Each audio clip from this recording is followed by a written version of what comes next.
इस लड़के का नाम लिया है और इसकी उम्र 30 साल है। वो ताइवान के एक कॉलेज जाता है। वो बिल्कुल कंगाल हो चुका है और अपनी किस्मत चमकाने के लिए वो क्रिप्टो ट्रेडिंग से भी पैसा कमाने की कोशिश करता है, लेकिन इसमें भी वो बुरी तरह नाकाम हो जाता है। इसके बाद वो सोचना शुरू कर देता है कि अब वो क्या करे ताकि उसके मुआशी हालात बेहतर हो सकें, क्योंकि वो किसी सूरत कंगाल नहीं रहना चाहता था। फिर उसने जो किया वो आपके होश उड़ा देगा। कंगाल होने के बाद उसके दिमाग में एक नहायत ही खतरनाक मंसूबा आता है, जिसकी मदद से वो तेजी से अमीर बनना चाहता था। वो फौरन अपने दोस्त जोंग से रब्ता करता है। जोंग उसके कॉलेज का साथी और पुराना दोस्त भी है।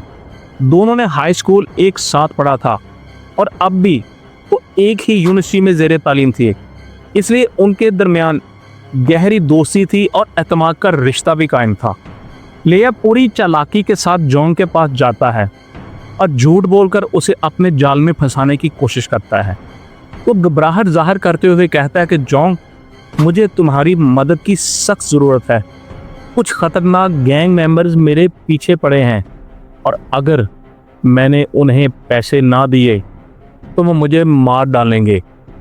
जोंग एक नरम दिल लड़का था। उसकी बातें सुनने के बाद वो लिया की मदद करने के लिए तैयार हो जाता है और उसे कहता है कि ठीक है, मैं तुम्हारे लिए कुछ भी कर सकता हूँ, बताओ मुझे क्या करना होगा। ये वो लम्हा था जब लिया अपने खतरनाक मंसूबे की तफसीलात जोंग के सामने रखता है। वो उसे कहता है कि रकम हासिल करने के लिए उसे यानी कि जोंग को अपने नाम पर कई इंश्योरेंस पॉलिसियां हासिल करना होंगी और इनको हासिल करने के बाद उसे इत्तफाकिया तौर पर फ्रॉस्ट बाइट का शिकार करके ये रकम हासिल करेंगे। फ्रॉस्ट बाइट उसको कहते हैं कि जब शदीद सर्दी की वजह से आपके जिस्म का कोई हिस्सा सुन्न हो जाए या आप कहने के मतलब वो काम करना छोड़ दे तो उसको फ्रॉस्ट बाइट करते हैं। लिया जोंग से कहता है कि इस तरीके से वो बड़ी आसानी के साथ इंश्योरेंस कंपनी से एक बड़ी रकम का क्लेम हासिल कर सकेंगे। वो कहता है कि हासिल शुदा रकम में से एक रकम का जो हिस्सा है उसे देगा, यानी कि वो उसको लिया को देगा ताकि वो गैंग मेंबर्स को अदायगी कर सके, और उसके बाद अगर कुछ अजाफी रकम बचेगी तो वो लिया और जोंग आपस में तकसीम कर लेंगे।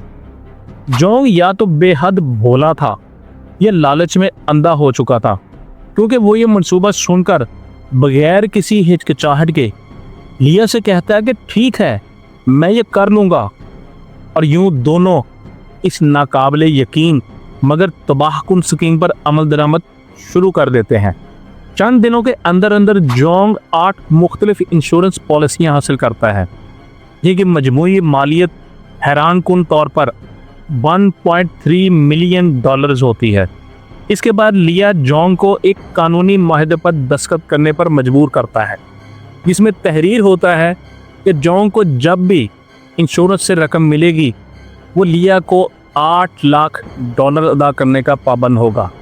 और जाहिर है जोंग बगैर किसी एतराज़ के उसको कहता है कि ठीक है, मुझे इस पर भी कोई एतराज़ नहीं, मैं तुम्हें रकम दे दूंगा। अब उनके मंसूबे का सबसे अहम मरहला आता है कि एक सर्द जनवरी की रात थी जब मौसम उनके प्लान के लिए मुनासिब था।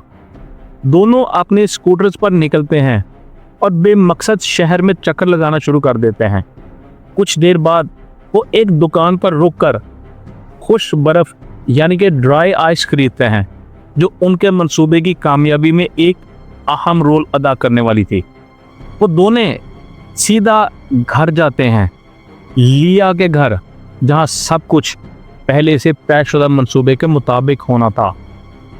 अपने घर में लिया एक कुर्सी निकालता है और जोंग को उस पर बैठने का कहता है।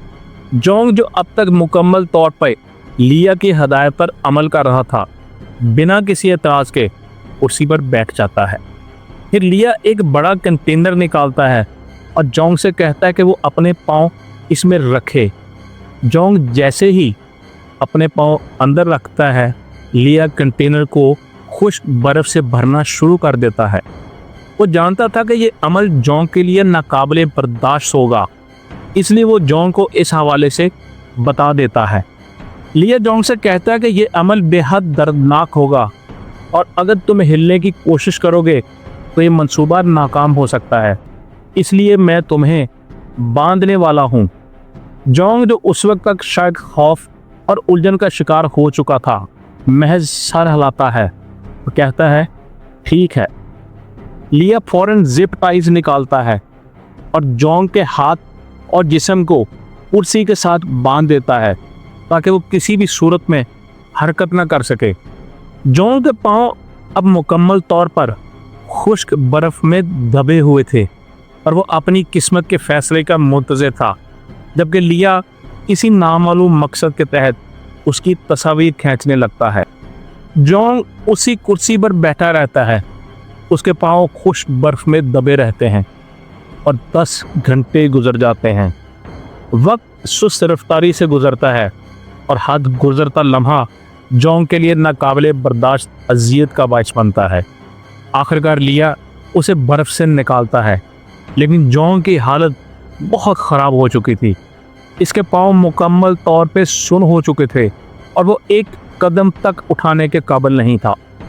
صورتحال کو دیکھتے ہوئے وہ فوراً ہاسپٹل پہنچتے ہیں، جہاں ڈاکٹر جونگ کے پاؤں کی حالت دیکھ کر حیرت زدہ رہ جاتے ہیں۔ ایک ڈاکٹر ان سے سوال کرتا ہے کہ یہ سب کیسے ہوا؟ جونگ جو پہلے سے منصوبہ بندی کر چکا تھا کہ ڈاکٹرز کو کیا بتانا ہے، وہ جھوٹ بولتے ہوئے کہتا ہے کہ ہم رات کو اسکوٹر پر باہر تھے اور اتنی شدید سردی تھی کہ میرے پاؤں فراسٹ بائٹ کا شکار ہو گئے۔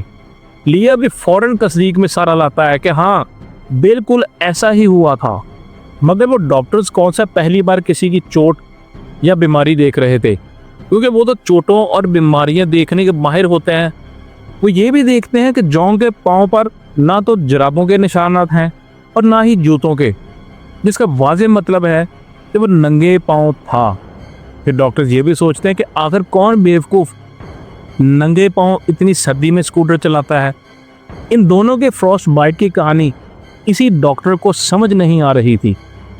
بہرحال ڈاکٹرز جونگ کا علاج کرنے کی پوری کوشش کرتے ہیں، مگر اس کے پاؤں کی حالت اتنی بگڑ چکی تھی کہ انہیں بچانا ممکن نہیں رہتا۔ آخرکار ڈاکٹروں کو اس کے دونوں پاؤں گھٹنوں کے نیچے سے کاٹنے پڑتے ہیں۔ ادھر انشورنس کمپنیاں جن سے جونگ نے پالیسیاں خریدی تھیں، ہاسپٹل سے کلیم کی درخواستیں وصول کرنا شروع کر دیتی ہیں۔ ان میں سے ایک کمپنی بغیر زیادہ چھان بین کے جونگ کو $7200 ادا کر دیتی ہے، مگر باقی کمپنیاں شک میں پڑ جاتی ہیں۔ وہ سوچتی ہیں کہ اس شخص نے تو چند دن پہلے ہی انشورنس پالیسی خریدی تھی اور اب اچانک اسے فراسٹ بائٹ کیسے ہو گیا۔ انہیں یہ سب مکمل طور پہ مشکوک لگ رہا تھا۔ چنانچہ انشورنس کمپنیاں کلیم کی ادائیگی کرنے کے بجائے پولیس کو اطلاع دے دیتی ہیں۔ یہ وہ لمحہ تھا جب کہانی میں ایک زبردست موڑ آتا ہے، کیونکہ پولیس معاملے کی تفتیش کا آغاز کر دیتی ہے اور جلد ہی ان کے سامنے ایک حیران کن حقیقت آتی ہے۔ جس رات جونگ کو مبینہ طور پر فراسٹ بائٹ ہوا، اس رات شہر میں کم از کم درجہ حرارت 42 ڈگری فارنہائٹ تھا، یعنی تقریباً 6 ڈگری سینٹی گریڈ۔ تو تھوڑا ٹھنڈا ضرور تھا، مگر اتنا نہیں کہ کسی کو فراسٹ بائٹ ہو جائے۔ یہ حقیقت پولیس کو مزید مشکوک بنا دیتی ہے۔ پولیس جونگ سے سختی سے تفتیش کرتی ہے اور انہیں جلد ہی ثبوت مل جاتا ہے کہ لیا بھی اس کے ساتھ تھا۔ پھر پولیس لیا کے گھر کی تلاشی کے لیے وارنٹ حاصل کرتی ہے اور یہیں سے اب ان کی قسمت ٹرن لینے والی تھی۔ لیا کے گھر کی چھان بین کے دوران پولیس کو وہی کنٹینر مل جاتا ہے جس میں جونگ کے پاؤں رکھے گئے تھے۔ اس کے ساتھ ساتھ لیا کے فون میں وہ تصاویر بھی محفوظ تھیں جن میں جونگ کے پاؤں ڈرائی آئس میں دبے ہوئے نظر آ رہے تھے۔ پولیس فوری طور پہ جونگ اور لیا دونوں کو گرفتار کر لیتی ہے اور ان پر دھوکہ دہی، انشورنس فراڈ اور مجرمانہ سازش جیسے سنگین الزامات عائد کیے جاتے ہیں۔ ان دونوں کے کیس کا ابھی فیصلہ ہونا باقی ہے۔